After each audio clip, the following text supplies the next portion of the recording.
मेरे भाई, इस तस्वीर में पुलिस वालों के कंधों पे जो टिका हुआ है वो कोई आम इंसान नहीं है मेरे भाई। गोरखपुर डायल 112 का एक सिपाही है जिसका नाम अभिषेक यादव है।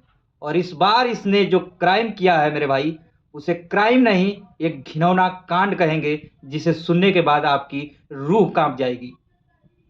इस हैवान ने 10 साल की मासूम बच्ची के साथ जो किया है वो जब मैं बताऊंगा आपको, इसको जितनी बुरी सजा देंगे, इस धरती पे वो सजा नहीं बनी जो इसको उस गुनाह की सजा दे पाए।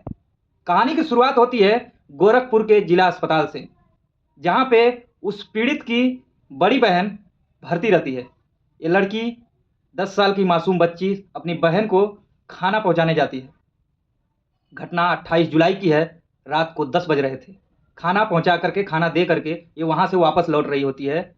तभी ये हैवान उस बच्ची को रास्ते में मिलती है तो अपनी बाइक पे बैठाता है और किसी सुनसान जगह पे ले जा करके और इसके साथ दुष्कर्म करता है। दुष्कर्म करने के बाद ये उसे जिस तरीके से मारता है मेरे भाई, सुनने में आया है कि उसका सीना फाड़ दिया था, अतड़ियाँ बाहर निकाल दी थी और फिर उसे पास के ही नदी में फेंक दिया था। जब काफ़ी टाइम तक लड़की घर वापस नहीं पहुंची तो लोगों को शक होने लगा, उनके घर वालों को डाउट होने लगा कि लड़की आखिर गई तो गई कहाँ। फिर उन्होंने एक खबर पुलिस वालों को बताया और उन्होंने बताया कि उन्हें एक पुलिस वाले पे शक है। और फिर सीसीटीवी कैमरे को चेक किया गया। सीसीटीवी कैमरे में देखा गया तो पता चला कि ये हैवान उस बच्ची को अपनी बाइक पे बैठा रहा है। इसी शक के बिना पर इसे गिरफ्तार किया गया और फिर पुलिस वालों ने इसे टॉर्चर किया, मारा पीटा। तब जा करके इसने कुबूला कुबूला क्या, इसने मानने को तैयार ही नहीं था। ये इतना बड़ा हैवान है मेरे भाई, इतना बड़ा हैवान है कि पुलिस वाले इसको मार रहे थे, इसकी उंगलियां तोड़ दिए थे। सुनने में आया है कि इसके पिछवाड़े में पेट्रोल डाल करके डंडा घुसा दिए, उसके बावजूद भी ये हंस रहा था। आप इस बात से अंदाजा लगा सकते हैं कि ये किस कदर का हैवान है, कितना बड़ा शैतान है, साइको है। खबरों के मुताबिक पता चला है कि ये पहले भी ऐसे ही कांड कर चुका है, जिसके एवज में इसको जेल की सजा भी हुई है।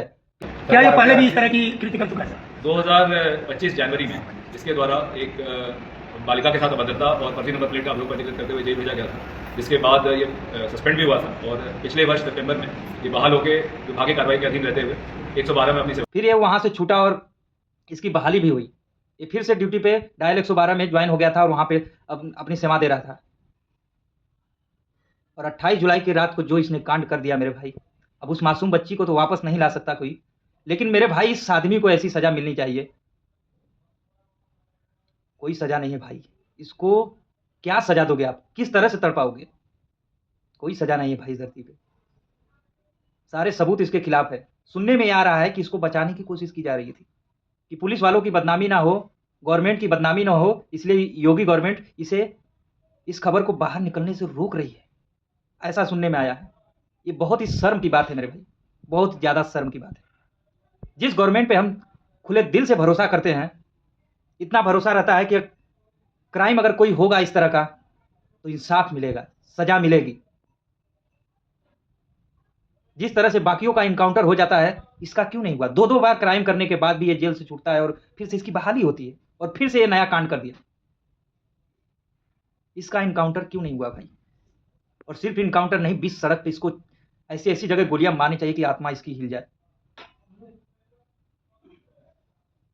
भाई अपनी राय कमेंट में जरूर दीजिएगा कि इसको किस तरह की सजा मिलनी चाहिए। जय श्री राम।